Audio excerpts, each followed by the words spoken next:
Hello, and welcome to Status Check with Spivey, where we talk about life, law school admissions, a little bit of everything. I'm Anna Hicks-Hako, Spivey Consulting's president, and today we are diving deep into law school admissions interviews. Basically, our goal is to give as much information and advice as we can so that you can go into your interviews knowing what to expect and how to prepare so that you can give your best possible interview. As a little bit of background, in my 12 plus years at Spivey Consulting, I've consulted with over 30 law schools, including schools across the spectrum and numerous top law schools. And in the course of those engagements, we've recommended that law schools launch new interview programs, advised on interview guidelines and rubrics, and had discussions with probably dozens of law school admissions officers about their interview programs.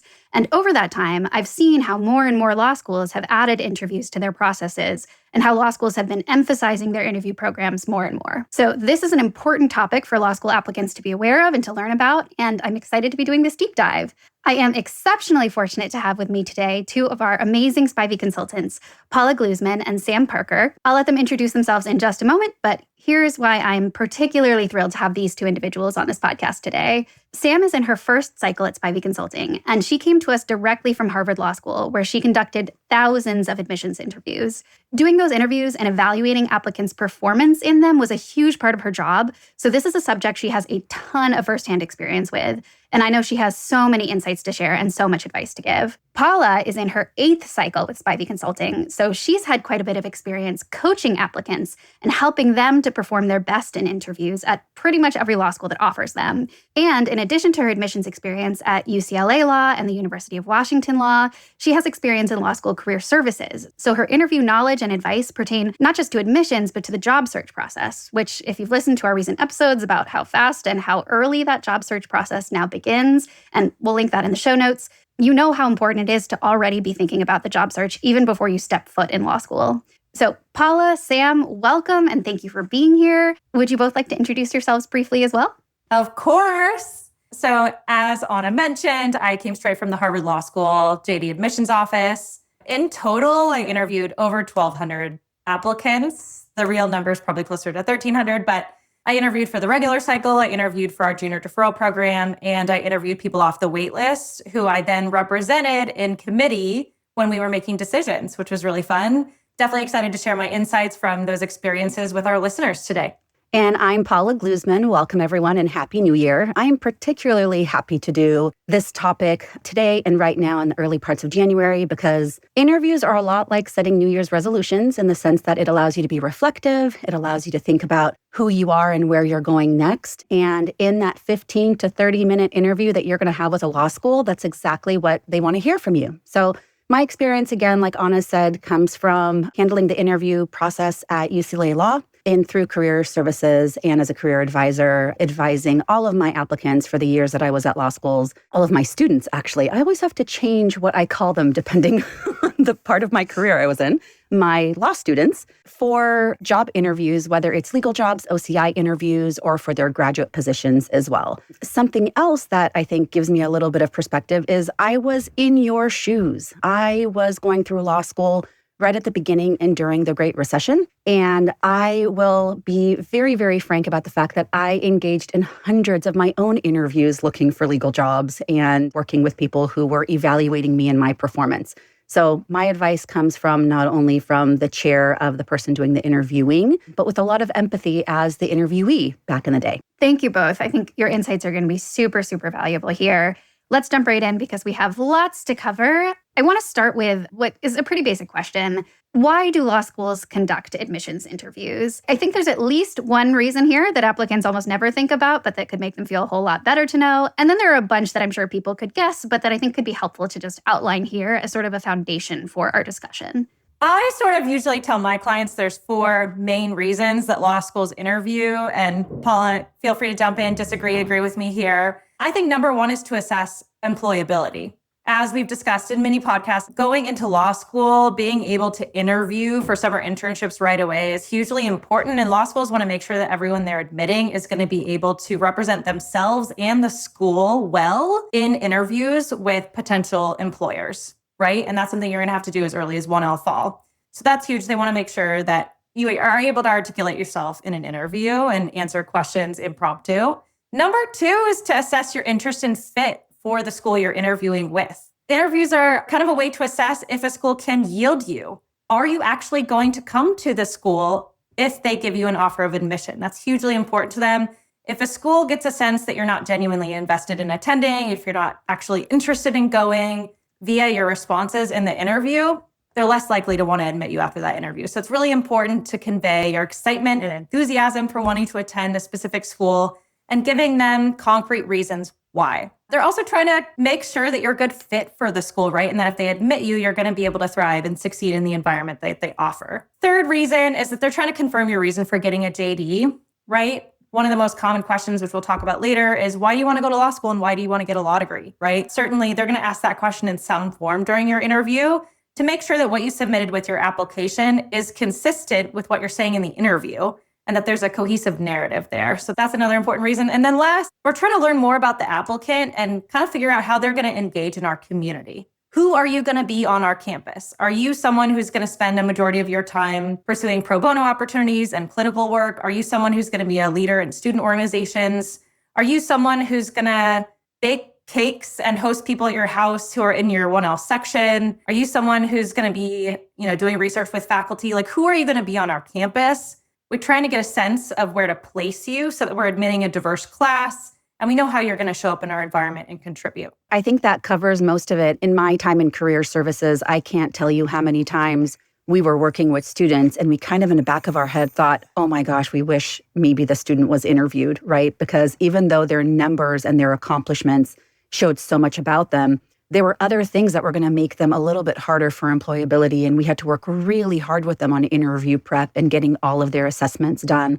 And so if an admissions office can help their career services office down the line in that timeline of that student going through law school and eventually getting into the workforce, and there's so much less time for that now, if we can do that sort of work and think future-wise, right, for our school, for our alumni network, we're doing that at this stage in the game. So it's not just your accomplishments. It's not just your grades, even though for admissions, that's incredibly important. It's your personality, it's your fit, and it's your qualifications for being sort of that well-rounded member of the legal profession in the future. I always tell my clients at the end of the day, if you can remember that the two main things an interview is trying to assess about you, can you succeed in law school in the legal profession, and what skill sets and experiences do you bring to the table? And then the second one is, as we talked about, fit. Are you likable? Are you going to be somebody who's going to enrich your legal community, your law school class, the legal profession as a whole? Or are you going to be somebody who's going to disrupt that environment or that collegiality and community? Every question that's going to be asked is assessing under those two main umbrella topics.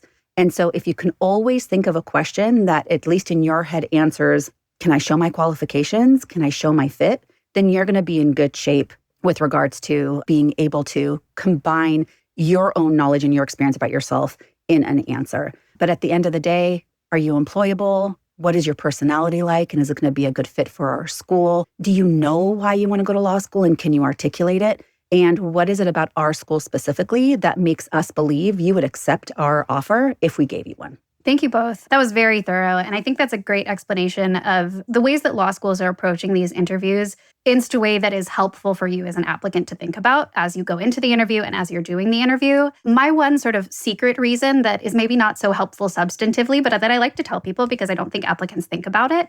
And this is something that you only hear from some schools. Certainly some schools see their interviews as very competitive. And, there is certainly a set of schools, many of whom I have talked to, who also see interviews as an opportunity for the school to convince you to come. They see it as an opportunity to have some face time with you, to talk about their school, to brag about their school, to get you excited about them. So keep in mind that for some schools, that's also another component. They're also trying to yield you, to court you. But in terms of the ones that are most important for you preparing for the interview, Paula and Sam, thank you both for covering that very thoroughly. So here's a question that I know the answer is going to be, it depends, but let's launch into it anyway, because I do think it's important. How important are interviews in the law school admissions process relative to the other aspects of the application? I think that's a great question because, again, it really does depend on the school and it depends on what purpose the school is really prioritizing when they interview an applicant. So you have to think of the fact that, especially in this cycle and in the recent cycles, there is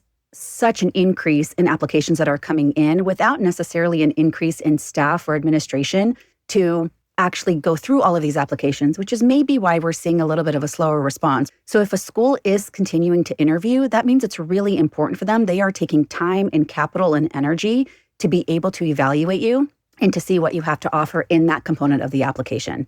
I wouldn't say it's more important than any other component in the application, but it definitely is a reinforcement of them wanting to see you, to actually hear your voice, to see how you answer responses, to kind of put a face to a name so they can assess a little bit more than what they might just be able to see in a written application. So technically, for some schools, it's a prerequisite. You cannot be admitted unless you are interviewed.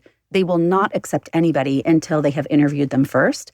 For other schools, they offer it to everybody, meaning it's optional, but anyone who has a chance to take the opportunity to interview should. And pro tip, if you get anything from this, if there is an optional interview, take it, do it, show the initiative and the interest and the ability to not be scared to show your face and to answer questions about the interview or about the school. There are some schools that it's discretionary and they will invite you to interview because they want to know more about you or they need more information before they can offer you a seat or make a decision on whether to accept you or not. Within the category of the schools that are discretionary, meaning they're invite only, it depends on the school and it really depends on the cycle, whether it is a good sign that you are in a strong consideration for going to the school or whether there is something in the application that they need clarification on. And so it's very neutral on whether they're moving forward or not. And then for other schools, it's a very good sign because, again, they're being very judicious with their resources as to who they're interviewing. And it's somebody that they're going to be very, very serious about and just need the confirmation through the interview process. So at the end of the day, it can help you. Sometimes it can harm you if you're not prepared or if you don't take it seriously.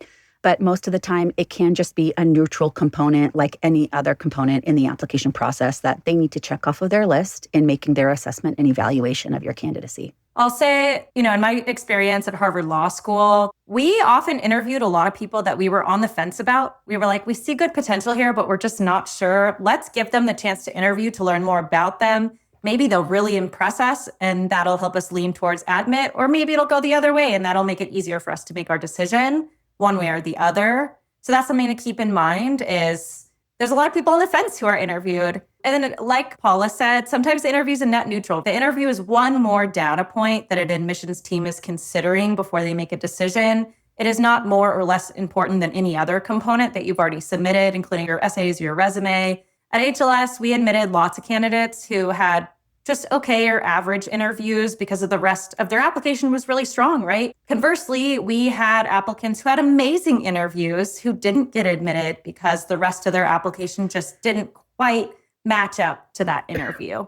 So all that to say, the interview is one component. You want to do the best that you possibly can, but it's not necessarily going to make or break your decision. Yeah, thank you for that. One thing I'll note, we've been talking about how it depends on the school. I think also, certainly, as you've both been talking about, it depends on the applicant also. You could be going into an interview and the school is pretty sure that they're going to admit you and you just have to not bomb it in order to get admitted. Or you could be going in and, they could be really, really on the fence with you, as Sam was talking about. And it could be hugely important. And it really does depend on a lot of factors. One thing I'll note is that at some schools, it is also pretty much just a litmus test, whether you do it or not. And, they'll probably watch it as they read your application, maybe on 2x speed, just make sure, vibe check, everything's okay. But you shouldn't go into an interview thinking of it that way, right? Like you should go into interviews thinking, okay, I'm going to do my absolute best and I'm going to prepare for this as if it is going to be really important for my application, because it always might be. Let's talk about interview types and formats. What are the different types of interviews that law schools offer, and how do they differ from one another? Yeah, so interviews have gotten very creative, right? Back in the day, it was an in-person interview or a phone interview, which is a little bit more pressure, right? Because it's in person and it's real time. But again, because schools are very, very busy and very, very judicious with their time, the formats have really expanded. So you have, of course, in-person interviews. Sometimes there are phone interviews. Most of the time now, you can do them virtually, either through Zoom or Skype, depending on what the school is using. So it's still one-on-one and in real time, but through screens, which of course is more convenient. And then a lot of schools now are using a recorded computer system to do that. So one of the most popular ones is a Cura interview, where you are given a certain amount of time to get the question, certain amount of seconds to prepare your response, and then a certain amount of time to record your question before it leaps into the next one. So there's a little bit of pressure there because you're recording yourself and you don't get the feedback of the person who is interviewing you in real time, but it's a very efficient way to do that. And then I will note that not only are there verbal responses where you're actually talking into a camera, but there can be a written response component where you're given a amount of minutes to answer in writing a written response to a question that they have. There are also group interviews. So there are a few schools that will actually bring you into a group of, say, 8 to 10 applicants at the same time and will ask you various questions, typically around hypotheticals, but sometimes they are personal questions about yourself. And I think for that, that's a little bit of a different thing to prepare for. So do keep in mind that there are group interviews that are out there. As far as who conducts the interviews, you can be interviewed by an admissions officer like Sam was at Harvard. Sometimes there are faculty committees or other law school administrators that a school will pull in. So they'll pull in an advisor from career services. I had the opportunity to do that a couple of times. They'll bring in alumni who are very gung-ho and involved in the school and will ask them to interview applicants. And then, of course, some schools will actually hire outside consultants to be a part of that process. There are certain times, and depending on the student, and depending if you're applying to a scholarship or anything like that, where there could be students a part of the interview committee as well. So the gamut of who you will be interviewed by, they're all affiliated with the school in some form or manner, but it's not always an admissions officer who will be making the decision. Sometimes it's people who are going to be taking notes and bringing it back to the decision maker. So we're primarily going to be focused on interviews where it is just you, it's not a group interview, and where it's for admission as opposed to for scholarships. And most of the advice that we'll talk about will be applicable to if you're talking face-to-face with an admissions officer, if you're talking to an alum, if you are talking to a computer screen and no one is there. But I wanted to get, if one or both of you could provide maybe just some quick tips for group interviews specifically, because those are less common and we're not really going to be focused on that. Group interviews are really interesting, right? Because they're going to be assessing you alongside all these other applicants, right? It might be you and 14 other people. They're trying to assess not only your qualifications, how you engage in person, how you conduct yourself, but they're also trying to assess how you play well with others and how you engage with others. So for group interviews, it's really important to step up and step back, right? You want to respond when you're called on. Potentially, you'll have an opportunity to raise your hand and volunteer a response, but you don't want to take up too much space and talk over other people such that the school's like, I don't know, this person seems like they're a little bit full of themselves or they don't know how to edit themselves, right? But you also don't want to take too much of a back seat. You don't want to, at the end of the interview, have the team say, we really didn't hear from this applicant. I didn't really get a good sense of how they're going to engage in our community. They were really quiet. They didn't really say much when we did call on them. So you kind of want to find that nice middle ground, that balance of providing responses that are professional and well thought out when you're called on, or maybe you volunteer them, but you don't want to hide in the background either, right? So the group interviews are really interesting. Two things that I'll add to this is be aware of the fact that maybe the answer that you have will be responded by or given by somebody who speaks before you. And so as you are preparing for a group interview, think of other things that you might say than what maybe your first response would be, because it's a wonderful opportunity for you to not physically show on your face a freak out of, oh my gosh, that person just said what I was going to say. What am I going to say? What am I going to say? Oh gosh, oh gosh, oh gosh. Instead, you can have a couple of backup follow-ups to what you would have said if you had the chance to speak again. So prepare a couple of follow-up ideas or maybe some other types of reasoning or elevated types of ideas or analysis on an answer that you would normally give. The other thing that I think is important about the component of playing well with others is show that you are confident enough to be in a room with other people who are, at the end of the day, competing for the same thing that you are. In a way that you can do that is being responsive to what other folks say. So if somebody just says something and you agree, you can say something like, that was exactly what I was going to say. That's a great answer that my colleague just said. I would add this. Or if you disagree with what somebody says, you don't want to be the jerk who sort of just calls somebody out as wrong. But instead, you can say something like, I was hearing what this person said, or I'm thinking this instead. So you're still asserting a different response, but you're not making anybody feel bad or you making a judgment on whether they're wrong or not. And again, that just shows an emotional maturity and a confidence in your professionalism and allows the people who are evaluating you for the substance of what you're saying, but also for the way that you play well with others. Those are a few things that I would keep in mind as you're engaging in a group with other people. Excellent advice, both of you. Thank you. So we talked about this a little bit when we were talking about the purposes of law school interviews. But what sorts of traits and qualities on a general level should applicants be trying to demonstrate through their interviews? We've touched on a few of these, but I wanted to kind of recircle on some of these because they're hugely important in the interview if you want to make a good impression. Number one is being positive. I have interviewed lots of applicants in the past who start off their interview being overly critical or negative or mentioning a lot of things that sort of create this tone that's a little bit like, oh, this person seems a little bit like a Debbie Downer, or someone who might be overly critical of our school or their experience here if we admitted them. So being really positive is important and putting a positive spin on your responses, even if you're talking about something that didn't go well or a time you failed or something that didn't go your way. Being really enthusiastic and having good energy is hugely important. That's actually something we evaluated applicants on at Harvard is what was their energy like in the interview? Were they enthusiastic about this opportunity to interview with us and to potentially come to our school? People who were more muted or we didn't get a good sense of kind of their vibe, if that makes sense, had a harder time getting in because they were a little bit more forgettable, right? Confidence is hugely important, but you don't want to be arrogant or overly confident. We talked about employability, but a huge word we used to use a lot when we described interviewees, right, is professionalism. How do you compose yourself and conduct yourself in an interview? Are you flipping your hair a lot? Are you like rubbing your nose? Are you bobbing your head?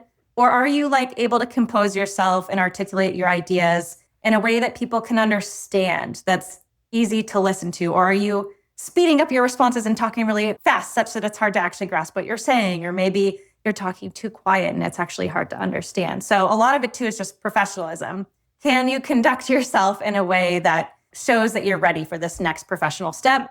Sense of purpose is something that's hugely important. That's something we also used to look for in interviews at HLS. It's not enough to say, I really like reading and writing and I really want to do something good with my career. And so law was a great fit, right? Interviewers and schools are looking for a deeper sense of purpose on why you want to get a JD. So that's something that's important to convey. Similar thing is depth. I'll talk about this a little bit later, but some applicants will give really surface level answers that are vague. They don't give a lot of detail. They don't allow you to get to know them fully. They're very average responses. And again, it's hard to stand out and impress someone in an interview if you're not providing depth and concrete examples and evidence to back up what you're saying about yourself and the skills that you're going to bring to the table. And then generally speaking, it's really important that you're conveying an understanding of law school, an understanding of the legal profession and legal work. I've interviewed a lot of people in the past who sometimes will indicate that they don't actually understand how law school classes are taught. They don't understand legal work. They don't actually know what it entails. Their only references TV shows like Suits or the movie Legally Blonde. Maybe they don't understand even the types of legal jobs that are available or what you can do with a JD. Those sometimes indicate that someone's not ready for law school. So it's important that you're conveying a basic understanding of these things, right? And a lot of people fail to do that. Humility is important. It's kind of an odd thing to think about for an interview because it is a chance to advocate for yourself and show your strengths, but you want to do it in a way that conveys humility and that you're open-minded and willing to take other people's feedback and work well with others. And then community engagement, right? They're trying to see who is this person going to be in my community? So they're looking for kind, giving people who think about others, who are there to support other people, build up other people, who are going to be a positive light on campus and give back to the community. That was a lot. But they're all really important. Every single one important. Well, and if I can add in a couple of ways to think about some of these and how to convey them in interviews is the ability to show confidence, to show positivity, to show enthusiasm, to even show humility, is to really think about the concept of growth mindset and to talk about how even in failures or in mistakes or in negative things that could have occurred in your life, there's always a way to think about what you can grow from and learn from that mistake rather than sticking to something just being a negative period. Figure out a way to show what you've learned from that experience or maybe how you were fortunate to have experienced what you have because it taught you XYZ moving forward. Focus on the effort and the work that you did to get to a success rather than just speaking about the success. because again, that shows a ability to grow and to improve, and that you're really focusing on the progress, not necessarily the perfection of a specific topic. And then generally just showing initiative taking, I think, is going to be important in anything that you talk about. And then one thing to clarify too, enthusiasm and good energy does not mean that you need to like hyper caffeinate and be like bouncing off the walls in your chair for the interview, because that could actually have a negative effect that can sometimes spook or scare an interviewer. But we're more talking about just a warmth, a general calmness and confidence. Smile during your interview, make eye contact during the interview, and just be thoughtful and responsive. And that should really do the trick. We are not advocating to, drink 5 Red Bulls before your interview so your energy is like through the roof. That is bad advice. Don't do that. Yes, please do not drink or take something for the first time before an interview because you're trying to up your energy levels.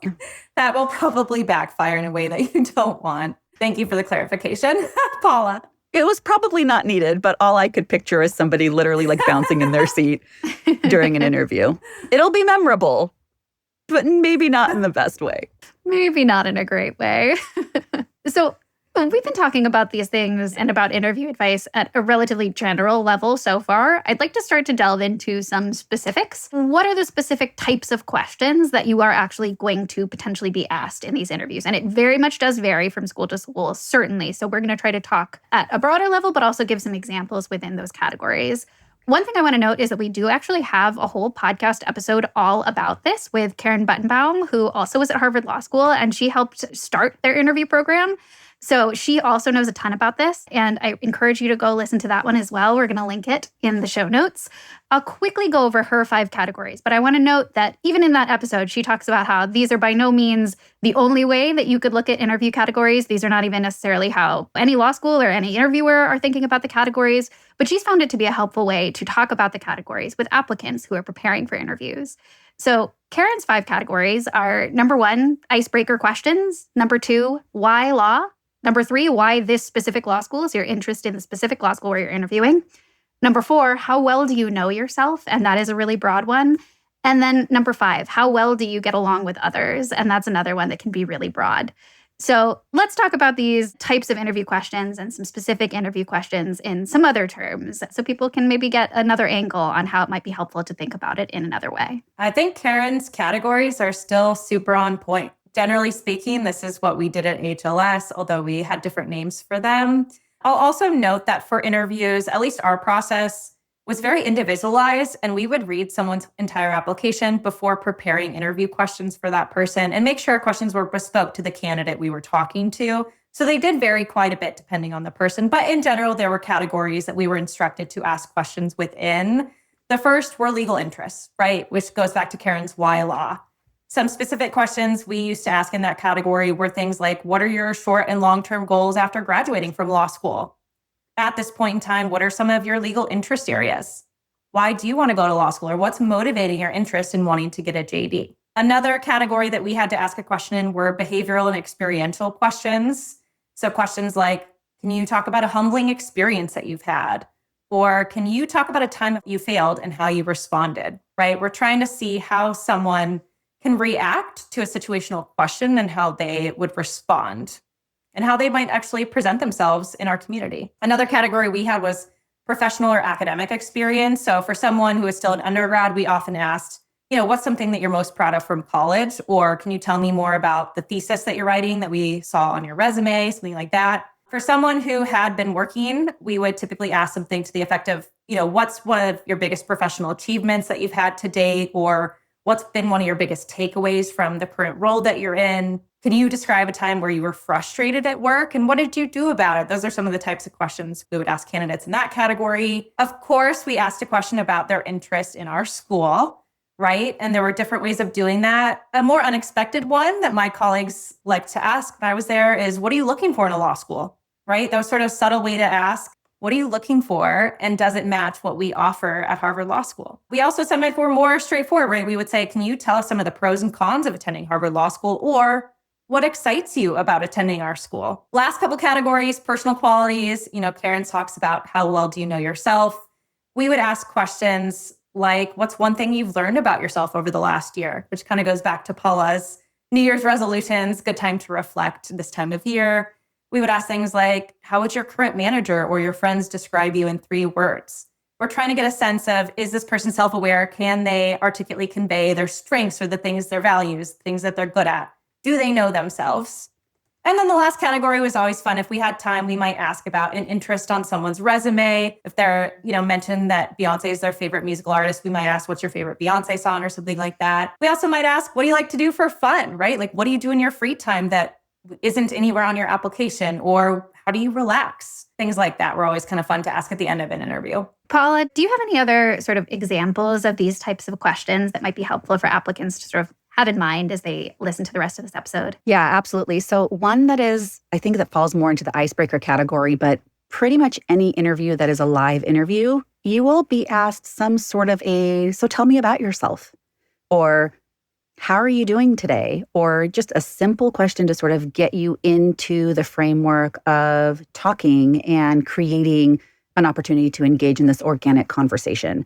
And so I don't know if you've heard of the term the elevator pitch or creating an infomercial about yourself, but think about how you would answer the question of tell me about yourself. Everybody, most people who are applying to law school have at least a decade or 2 under their belt of life.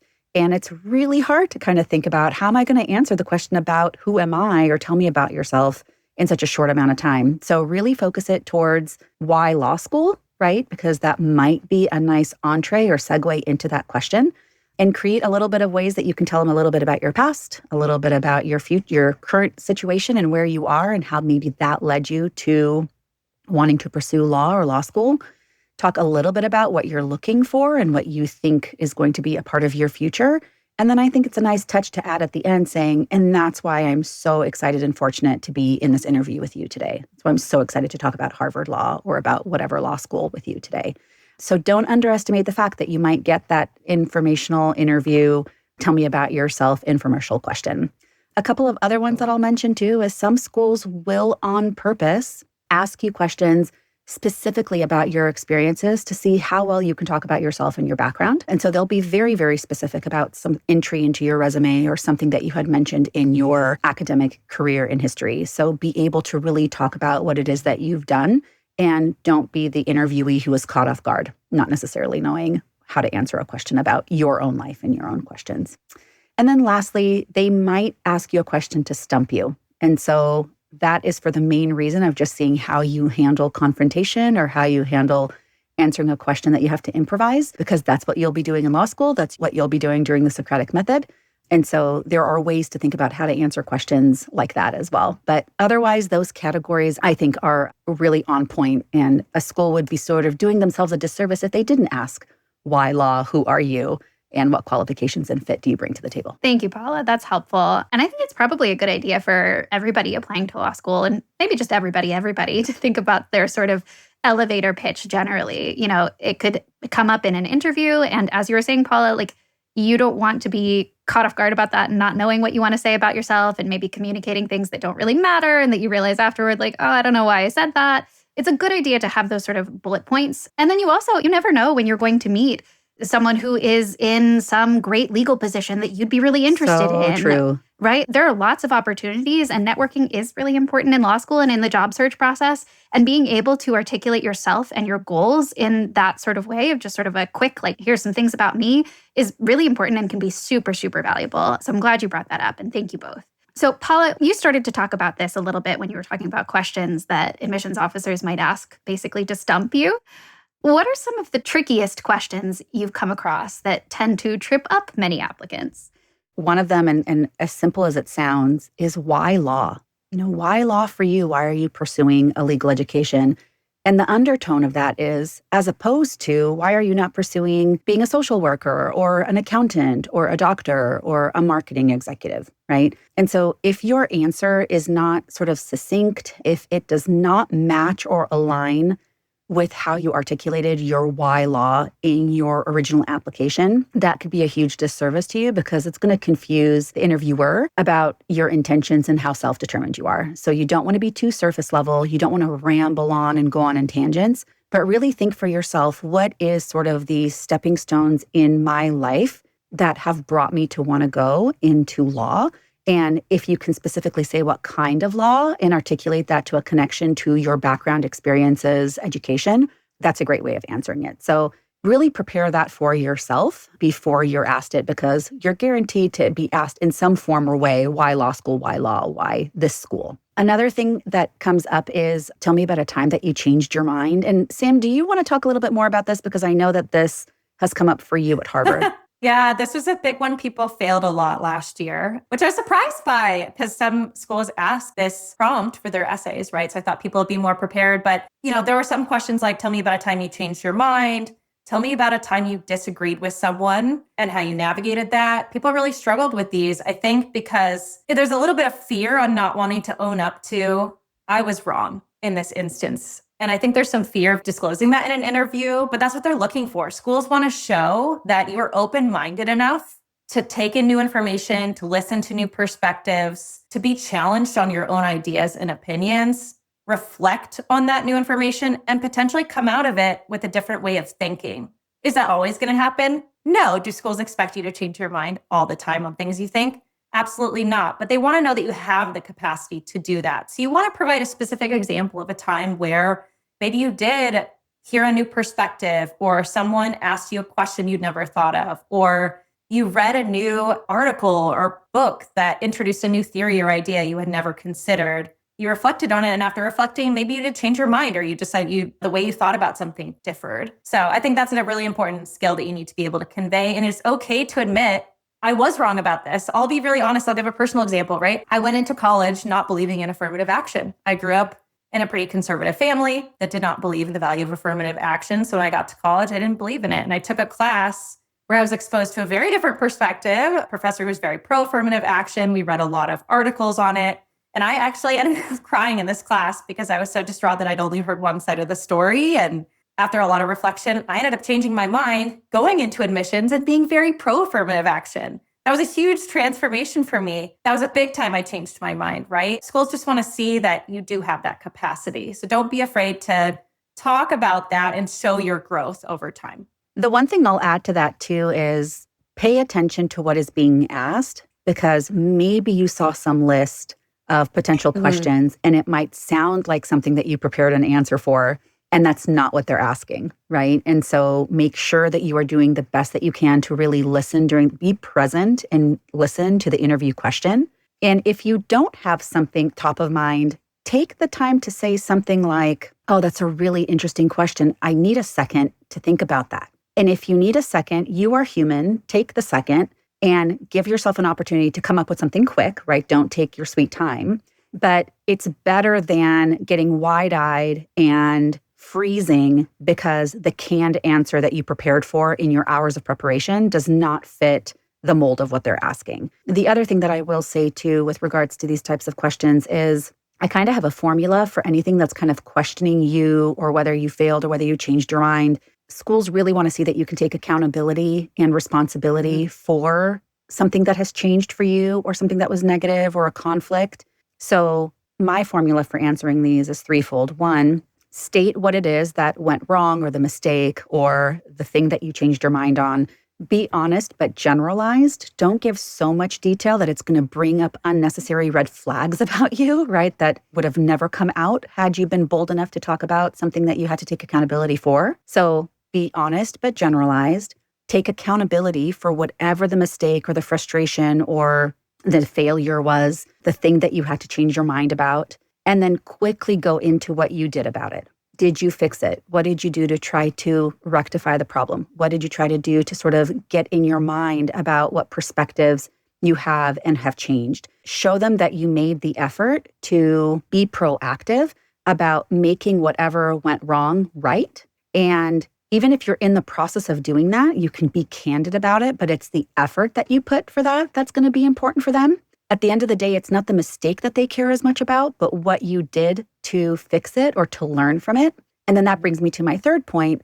Show the growth, show the self-actualization, and show the lesson. Say something like, what I learned from this experience was, or again, I'm really lucky in a weird way that this happened to me when it did, because moving forward, I was able to do this differently and grow from it.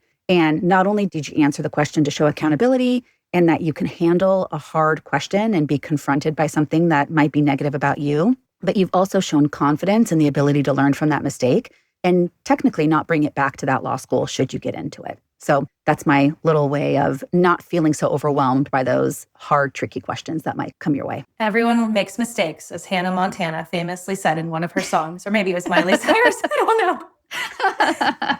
Own up to it and show that you've learned from it. It's the best you can do. Exactly. To err is to human, or to human is to err. Not by Hannah Montana. But thank you, Paula, for walking through that sort of way of thinking about it. I think that's going to be super valuable for a lot of people. And we have this great example in Sam having already talked about hers. I feel like that was a perfect encapsulation of how you could respond to this type of question. Notice how she was relatively succinct. She explained why she had a particular viewpoint at an earlier point, but didn't over-explain, didn't talk too much about it, didn't make excuses. And then you really clearly explained sort of what that evolution was, where it came from, and how you think about things now. And I think that was a really, really excellent example.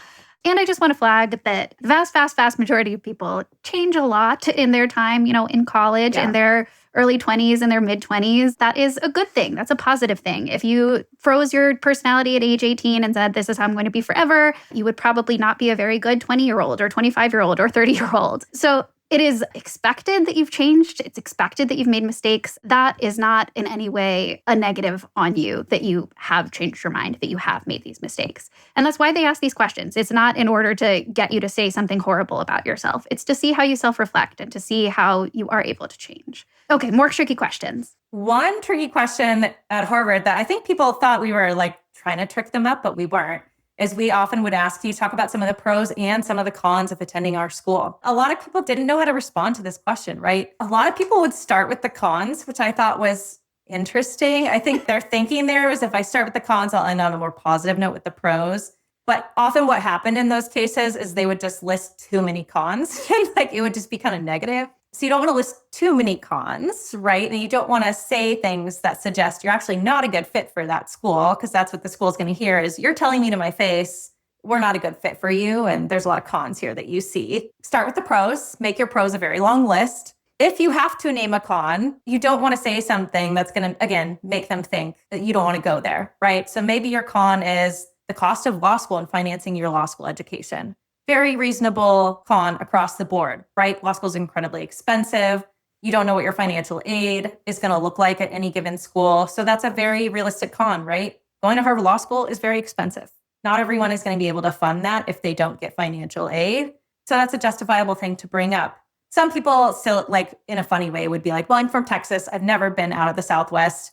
Moving to Boston and having to deal with the cold is a little anxiety inducing, but I'm excited. I'm going to buy a good coat. Can't wait to see snow for the first time. It's going to be great. Make sure you're putting a positive spin on it. Another one that people often failed, which I thought was so funny, is, are we your top choice for law school? Some people will get asked this. And a lot of people struggle with this one because they want to be honest with the interviewer. And that's a good instinct. But if you pause, if you hesitate, or if you answer with anything other than yes, or that they're not your top choice, and maybe they're not, but it's going to make them less likely to admit you. So the best response is always, yes, I would be absolutely thrilled to be admitted. Thank you so much for asking. But that's one that really used to trip a lot of people up. And then a couple of other ones that you might see if a school is going to be a little bit more specific about you and your specific application. You might get questioned on things that might have been in an academic addendum or in an LSAT addendum. Why did you retake the LSAT, or why did you not retake it? Tell me about that one low grade that you received in this class and how you responded, or what did you do about it? There's a gap in your resume. What were you doing during that time? If you have a bunch of legal interests that are sort of all over the place, or maybe you did not specify a legal interest or a specific area of focus, they might ask you a little bit about that. What are you up to now if you don't have a current job listed? And then questions on how do you handle setbacks or how do you handle stress? If there is something in the application that indicates that that might be something that is a struggle for you or that you're still learning how to do that. Again, some of these schools are intentionally asking you these questions because they want to see if you can handle the confrontation, if you can handle talking about harder things about yourself. And then other schools are just making sure that you are fit and qualified to come to the school, and that maybe past struggles are not necessarily going to be an issue moving forward. So they just want to hear in your own voice, from your own perspective, how you would handle some very true rigorous challenges that might come up in law school. One of my favorite exercises to do with applicants when I'm preparing them for interviews is to have them read through their whole application and think to themselves, if you were interviewing this applicant yourself, what would you be most curious about? Yes. Would you be curious why you didn't retake the LSAT? Would you be curious why there's a gap on your resume? Would you be curious about this gap on your transcript? If that's something that you'd be curious about with another person if you were reviewing their application, a law school is going to be curious about that too. And they're probably going to ask you about it. So you need to be prepared to answer that, right? So Paula named a lot of the common ones I used to ask. When I was reviewing applications, I would often ask about these gaps or questions that came up as I was reviewing. So kind of try to take an objective look at your application and think, what are they going to be most curious about? What would I want to know to make me feel confident and assured in admitting this person that they're going to thrive on my campus, that they're going to be a good fit, and they're going to be a good community presence? And I actually do that with my clients. So when we go through and do interview prep, I have a whole way that I, step by step as to how I recommend that they prepare efficiently, which if we have time today, I'd love to go over a little bit with everyone here on the podcast as well. But I will actually go through their application and I will anticipate questions that they might have. And we will mock up questions for that or mock up answers for that, just so they feel confident and prepared going in for any of those tough questions that might come up. So that interview prep, I think sometimes is invaluable, especially if there are questions in your application or gaps or things that need to be explained. Yeah, Paula, let's get into that. And we'll try to be concise, but I think it could be incredibly valuable for applicants to hear through your sort of years of experience in this. What is your process, and how could someone who is just doing this themselves at home, how could someone replicate that preparation process that you've found to be most effective? Absolutely. And again, this is coming from years of preparing for my own applications and finding myself sometimes in interviews where I've completely over-prepared in all the wrong ways and couldn't answer the simplest questions. And then other times thinking like I wasn't prepared enough and just my organic responses ended up being perfectly fine and okay because they came from the heart and they came from the mind. And also from just being a very busy advisor and knowing that the law students and the students and candidates and applicants that I was working with are very busy themselves. And how can they prepare efficiently and feel really prepared? Because preparation means confidence during an interview. How can they be efficiently prepared to show up for an interview and be able to feel like they can rock it? So my way of doing this is you get one piece of paper or one document, you create 2 columns, and that is going to be essentially your 1-page review sheet or cheat sheet that you are going to use to consolidate all the research that you've done about the school and all the knowledge about yourself that you want to make sure come out during that interview. That doesn't mean you don't prepare a lot. It just means that at the end of the day, what you research is codified in this one piece of paper. The idea from that came from if you're going to go into a firm or into a law school admissions office and sit in a reception seat waiting for your interview to start, and you are kind of freaking out and you don't really know what to do and you're nervous, you can just quietly pull out that one sheet of paper, review what's on it, and feel confident that all that information is recently in your head and you can show up calm, cool, collect, and ready to go for your interview. Same thing can be said if you're before a Zoom interview or a Kira interview. There's not too much information on that one sheet of paper. You can totally get it into your mind, and then the primacy and recency is in there, and you can execute during the interview when you're there. At the right part of it, I want you to put a header that says about me. On the left side of the column, put about them. So again, that's going to be the law school that you're interviewing for, maybe the firm or the organization later in law school that you're going to be interviewing for. And then at the bottom, leave a few lines that says my questions. So at the end of the day, you're going to have a section about you, all the things that when you leave that interview, think ahead and strategize. What do you want that interviewer to remember about you? If they have to take notes for their dean of admissions and say, okay, this candidate, they were interested in X, Y, and Z. They had this really interesting thing about their history and their timeline. I want them to come to the school because X, Y, and Z, right? What are going to be those personal attributes, those key things about your life or your experience, your reason for wanting to go to law school, the key things that would come out about you, 5 to 8 bullet points max. And I say bullet points because I don't want you to write out full responses. You will then feel like those are sort of a crutch. And you will want to either memorize them or somehow create a monologue in your mind, and it won't come out organic or genuine. So just bullet points that then you will later practice saying in sentences in your own vernacular, in your own voice, so it will come out very organic and natural. On the left, where it says about them or about that school, as you're researching the website, as you're going through maybe the notes that you took when you were writing your why statement for that school during the application process, think about the key things about that school that really, really interest you and genuinely interest you. Because if they were already on the onset a genuine interest for you, it will come out organically more excited and more enthusiastic in the way that you talk about it.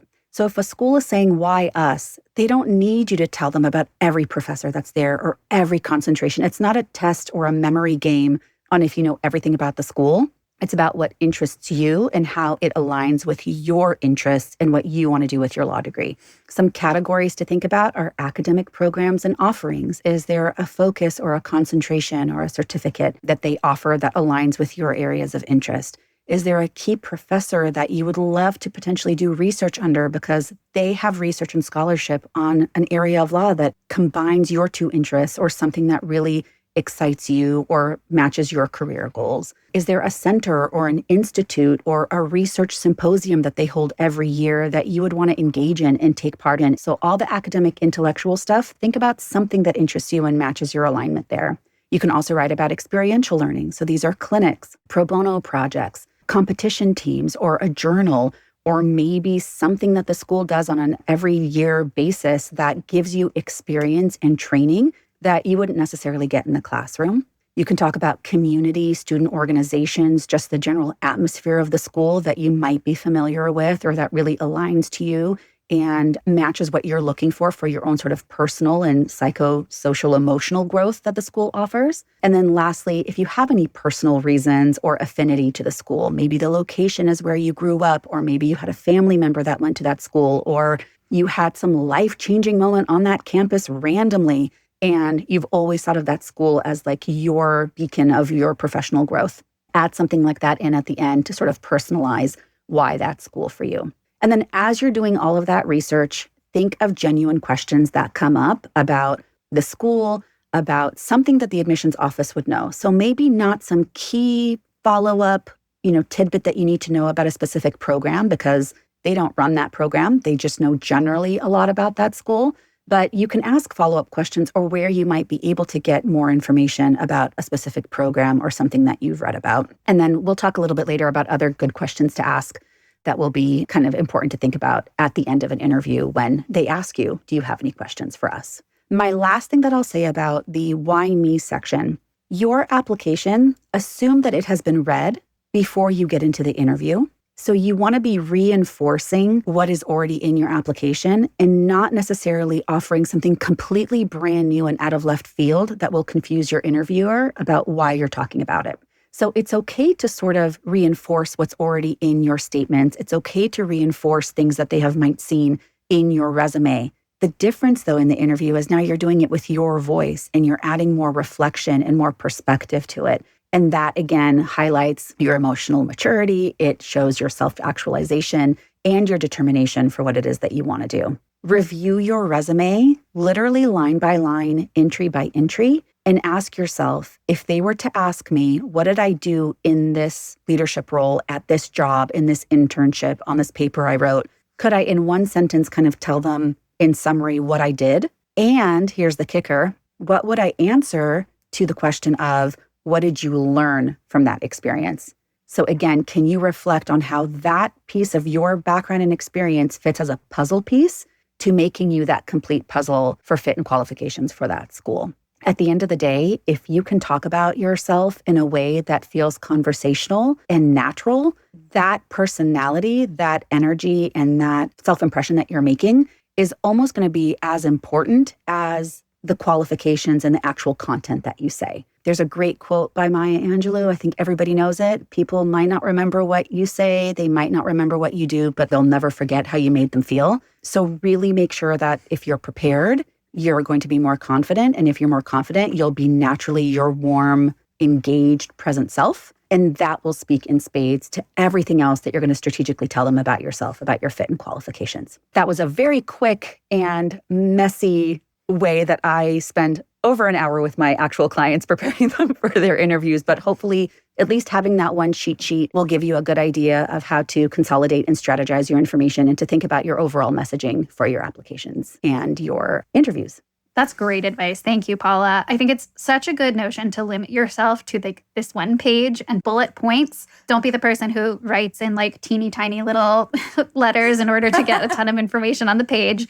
But limiting yourself in that way, I think, is such good advice and so valuable. Because I do think law school applicants, who often tend to be type A sorts of people, can have the tendency to really over-prepare for interviews in a way that ends up harming them rather than helping them. So I think this is really, really valuable and a great starting point for someone to go off of when they're preparing for their interviews. One thing I wanted to flag as you were talking about researching reasons that you're interested in a specific law school is that we actually do have a whole episode all about why X essays, about, the essays in your application, talking about why you're interested in a specific law school. If you are having trouble with that, if you want more advice on that sort of interview question, a ton of the advice that we gave in that podcast episode is, directly applicable to these types of questions in interviews as well. So we will link that one. Highly recommend checking that out if that's something you're interested in. Sam, I know you're only one cycle in, half a cycle in, but do you have anything else to add in terms of preparation advice? Well, if it's helpful, I can talk about some common mistakes I've seen applicants make, both in the preparation process and during their interviews, which I think is helpful, things to avoid. It's always a fun thing to think about. Absolutely. Perfect. One mistake I often see people make is that they don't actually practice saying their responses out loud. They might be thinking about their responses. They might write them down. Although, again, we don't want you to write out a script and memorize it or pull up a script during an interview. I have had people do that, and that's a huge no-no. It's one thing to think about or write down a response. It's a whole entirely different thing to actually say it out loud to a real human. So my best advice when you're practicing is do mock interviews with people you trust who are going to give you candid feedback. Every time I have interviewed for a job, I make my husband grill me with all the questions I could possibly anticipate getting. And we just go over it again and again until I feel good about my impromptu answers that I've given him out loud, in person, in real time. Another mistake that I see people make when they're preparing for interviews is they prepare responses that are too vague or surface level, or they try to go too big picture instead of preparing answers that are more detailed, that provide concrete examples, or that go into more depth, which is what an admissions officer is looking for. They want to add these interview notes to your application to get more information about you and learn more than what's already been submitted. So, for example, I would often ask questions like, why is now the best time to go to law school? And some people would give me these one-line responses like, I'm already in undergrad, I'm already in school mode, so I thought it'd be a good idea to just kind of continue on. Not a very detailed or in-depth answer, right? Give me more to make me feel confident about your decision to go straight through if that's what you're doing, right? So a better response would be something like, in my entire time in undergrad, I feel like I've adequately explored this field of law, and I feel very confident and ready to take this next step. I have taken rigorous coursework in subjects that are relevant or related to legal courses, right? I've actually taken a law school course and been taught using the Socratic method, where I was cold called and had to take an exam that was analogous to one you would get in law school. I have done several legal internships, or I have explored the legal field in these ways. And so at this point, I know this is what I want to do. I feel absolutely confident. And to me, there's no reason to put off pursuing this degree, so I can start moving towards the goals that I've articulated throughout this interview or in my application, right? Be more specific, give more detail. One thing to keep in mind when you're preparing for interviews, there's a couple things people are sometimes thrown off by that makes them even more nervous about interviews when they're going in. One is that interviewers, it's not necessarily going to be a conversation. Usually admissions officers who are interviewing have a very limited time to get through 6 or 7 questions. Maybe they have 15 minutes and they have to get through 5 to 7 questions. So they're going to ask one question right after another. They're not going to respond to your answer. They're not going to give you feedback. Some of them might have a poker face. Some of them might smile, but it's going to be really hard to read your interviewer in most instances. So I think that's important to keep in mind so you're not thrown off by the lack of response and the lack of dialogue. Another thing to keep in mind is that people who are interviewing have been tasked as part of their job to get a certain amount of information out of you in the time that they have. So they might have to ask 5 to 7 questions. That might be something that they have been told they have to do as part of their job. So if you are spending 7 minutes answering one question, you are actually derailing that task that they've been assigned, right? So it's important to limit yourself in your responses to make sure you can get through the full interview that your interviewer has planned. I think it's best to kind of aim for your responses to be between 1 and 2 minutes. That's usually perfect. A lot of the Cura interviews will actually give you 90 seconds, which is a great, perfect length for responses. If you find yourself talking longer than that, you've gone on some tangents, you're now answering a totally different question, stop yourself. It's okay to end and just move forward with the next question. Conversely, some applicants actually don't speak enough in their interview. I've interviewed some people where I'll ask a question, they give a 1-sentence response, and I'm always like, oh, I was hoping you would give me more information than that. And I either have to ask a follow-up question or we move on to another question and then the interview ends in 7 minutes when I had 15. And it's just a huge missed opportunity that you didn't present more information about yourself. You didn't give me a lot to advocate for you in committee to get you the decision you're looking for. So make sure, again, your answers have depth. Big mistake I've had people do is you do not want to talk about any other law school in your interview, right? At HLS, I have had applicants talk about Stanford. I've had them talk about Yale or Chicago and ask how we could possibly compare or how we're different. Don't talk about any other school in your interview. Focus on that school in particular and how excited you are to go there. A big faux pas is showing up later, missing your interview entirely and not communicating with the admissions office. That's usually a really bad sign that they're not going to be responsible or take accountability as a future law student. Not dressing appropriately or being too casual. I have interviewed people who show up in a t-shirt or their dogs in the interview, or they're kind of sitting back, like lounging. And it just comes across as they're not taking the interview seriously and they're not invested in actually making a good impression. So make sure you're dressing to impress and you're putting your best foot forward. Another big mistake I see is being negative. A question I used to ask at the beginning of interviews was, tell me about your experience at this college that you attended, right? Or tell me about this thing on your resume. And if an applicant was overly critical or negative right off the bat about their undergraduate institution or experience they had, usually that signaled to me they were going to be equally critical or unhappy at Harvard Law School. So that was never a good tone to start off with. And usually it continued that way. And then I would say the last mistake people make is not giving concrete examples or evidence to back up their statements. So if you're asked about a strength of yours and you say, I'm very empathetic, but you don't actually provide an example that showcases that strength, you're not providing proof for the admissions officer to actually verify that that is a skill you possess and have. So make sure you're providing those concrete examples, again, providing more depth and information in your responses to give an admissions officer something that they can latch on to and talk about with their team in order to give you the decision that you want. Thank you. I think all of those mistakes can be so instructive. I will say this entire episode, I've been having to stop myself from just repeating back everything you're saying, being like, yeah, that's great. Emphasize that. So if you're listening to this, maybe listen to it twice because I feel like every nugget here has been so valuable. We're all on video emphatically nodding at each other as we talk. So be like, yes, such a good point. Yes, Paula. So before we end, and we do have a few more questions, but we're running low on time. I want to make sure to touch on very briefly the logistics and setup and aesthetic, for lack of a better word, of interviews. I'm talking Zoom backgrounds, attire, lighting. I will say this is probably more of a factor when you're doing a remote interview than if you're going somewhere in person. But for all of those sort of things around the substantive elements of what you're talking about, what advice do we have for that? So first and foremost, dress and first impressions are important. So if you are going to be on camera, make sure that you are dressed in at least business casual attire. That doesn't mean you have to go out and buy a suit or, get super dressed up like you're going to the theater or to prom.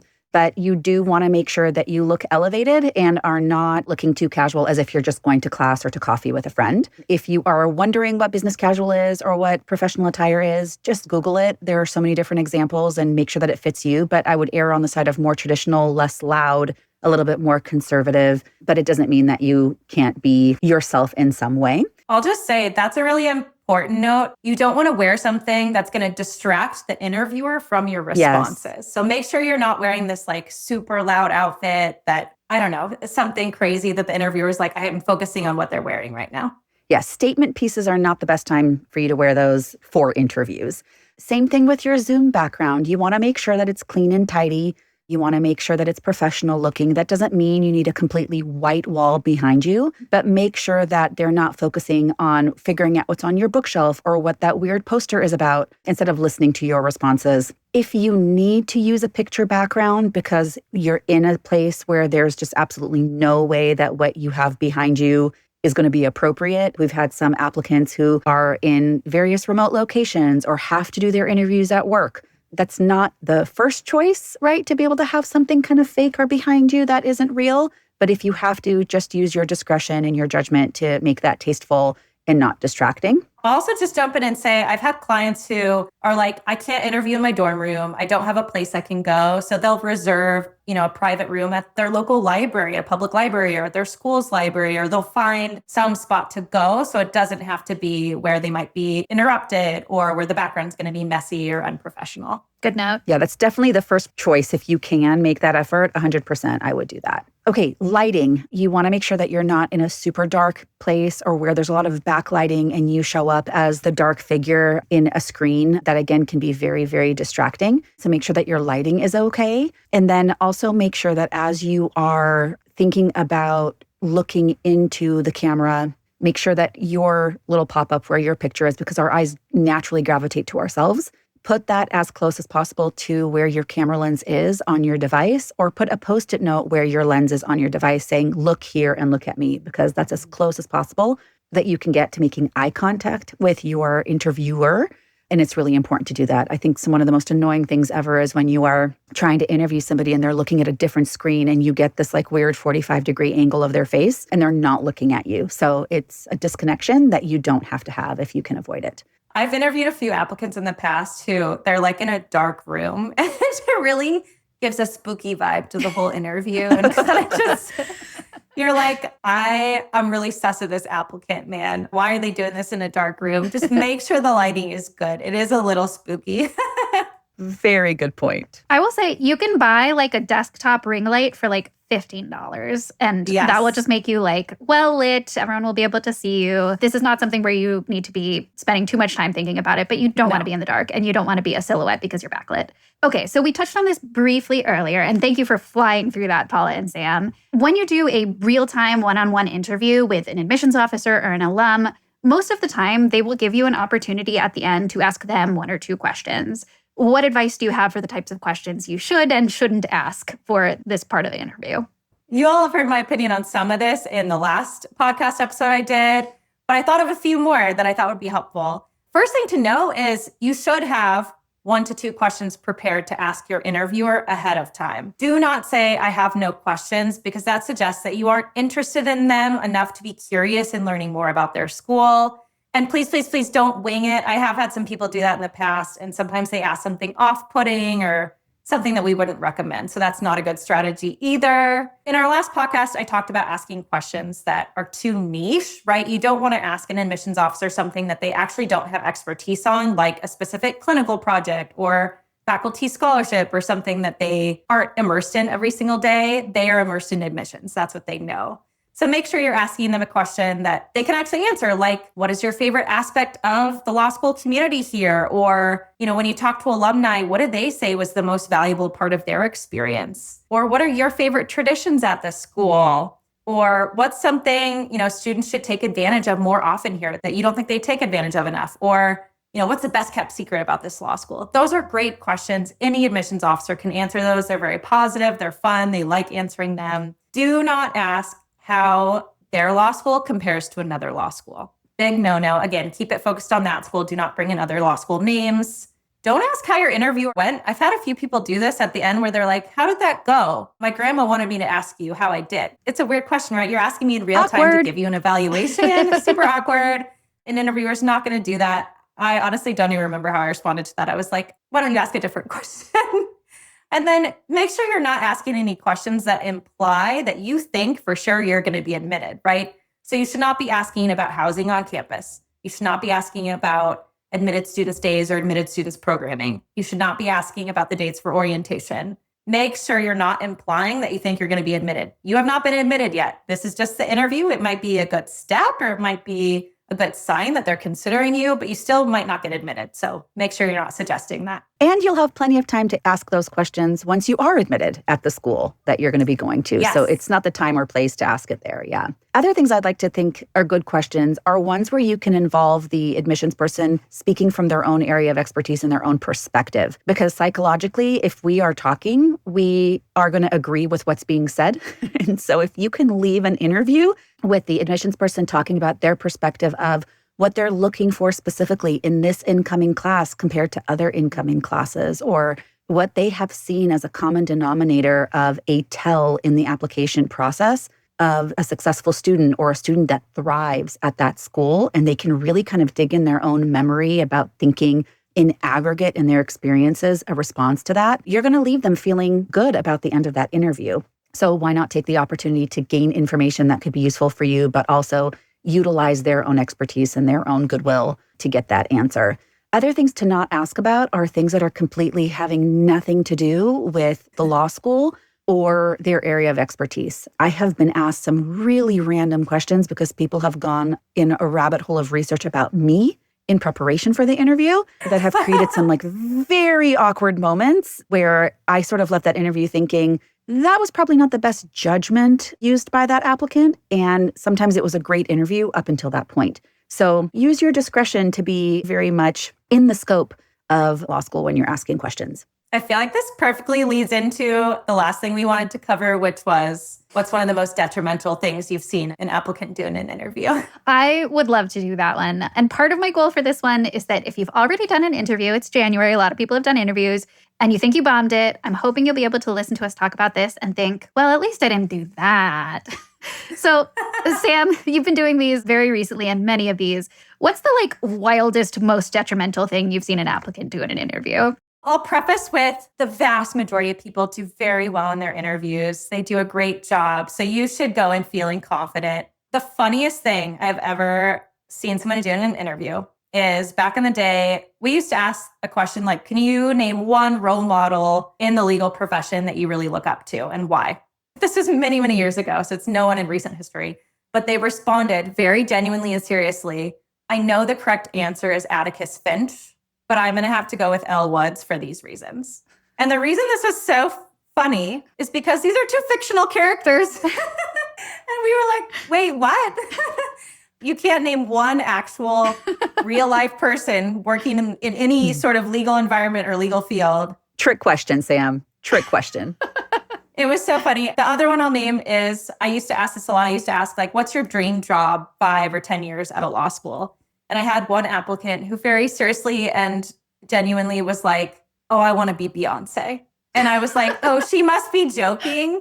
So I asked a follow-up. I was like, okay, yeah, but that's probably not going to happen. It's what do you want to do after law school? And she was like, I'd really like to host my own talk show if I can't be Beyonce. This talk show was not about the law. It was just she wanted to be the next Oprah. And I was so thrown off by this answer. I was like, oh man, this applicant does not know why she wants to go to law school if she cannot answer a question professionally. And I really had to hold back my reaction and just do my poker face and move forward. Needless to say, neither of these people got into law school, at least not at Harvard Law School. Oh, goodness. Probably they got into other places where they did not give those answers. Yes. Funny. Paula, do you have one you want to mention here? Yeah, it was the one about being asked about whether I like panda bears or not, because they found my wedding website on thenot.com, which I checked before this podcast is no longer up and running in case there are some randos who would like to go on and research these photos that I'm referencing. But I was asked about how I got engaged in a panda hot air balloon and whether I like pandas or not. And it wasn't I love pandas, we have something in common. It was just tell me about your obsession with pandas. It was very weird. Oh, wow. I've had people cold email me as an admissions officer to say, I read your bio and I just want you to know I also really like vegetarian cooking. And that's it. And I'm like, okay, random. Thank you so much. A little creepy.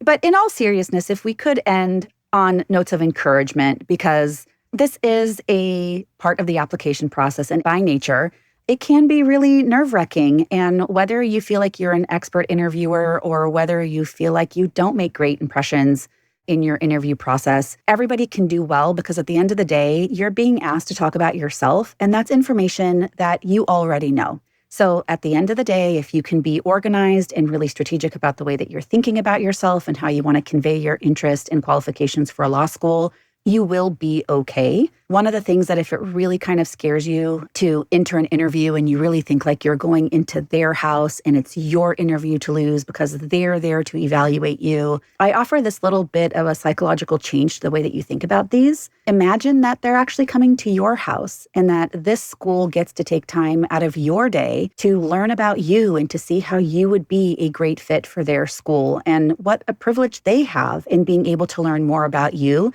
in this real-time way. That doesn't mean you get cocky or arrogant about it, but it allows you to sort of imagine that you're hosting brunch or coffee or drinks or dinner at your home. And imagine yourself opening that door to the front of your home, that you're welcoming somebody into your place, and now you're hosting them, making them feel comfortable, engaging them in conversation, responding to the things that they're saying, and making them feel hospitable in your space. And so you're not going into their house. They're not there to interrogate you. Enter that interview confident and warm and engaging, like you're hosting them in your home.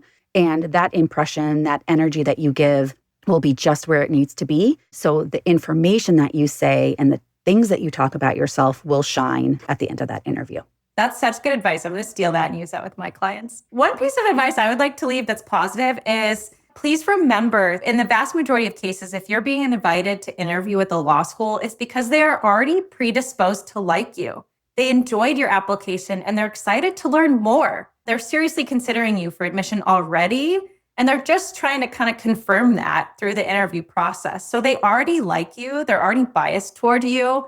So really, you're just kind of confirming what they already like about you. So keep that in mind. The other thing I like to tell my clients is, just remember that the people interviewing you, yes, they're evaluating you in some capacity, but they're regular, normal people. They have families and dogs. They make mistakes. They have quirky habits just like you do. I often tell my clients, like, picture me interviewing you. It's like me. You've gotten to know me super well. You know all my weird quirks and stuff. Think of it as like just a friend or a stranger you haven't been able to connect with yet. Admissions officers are really kind, welcoming, warm people. It's why they've chosen to pursue this work. It's why they work in higher ed. They love students. They love meeting new people. So just treat it as kind of a conversation to make a new friend. I love it. Wonderful advice to end on. And I am just going to reiterate very briefly what Sam said earlier, which is that the majority of interviews go really well. You are not walking into a situation where you're set up to fail. So go in confident, go in excited. Listen to this podcast a couple more times, maybe. I'm obsessed with so much of the advice you guys have given. It's been so helpful. So thank you both again so much for your time. Thank you, as always, to our listeners. Good luck with any interviews you have coming up. And feel free to come back to our podcast and to our blog for more advice and strategy throughout the cycle. Thanks, everybody. Bye. Bye, everyone. Thanks. Bye.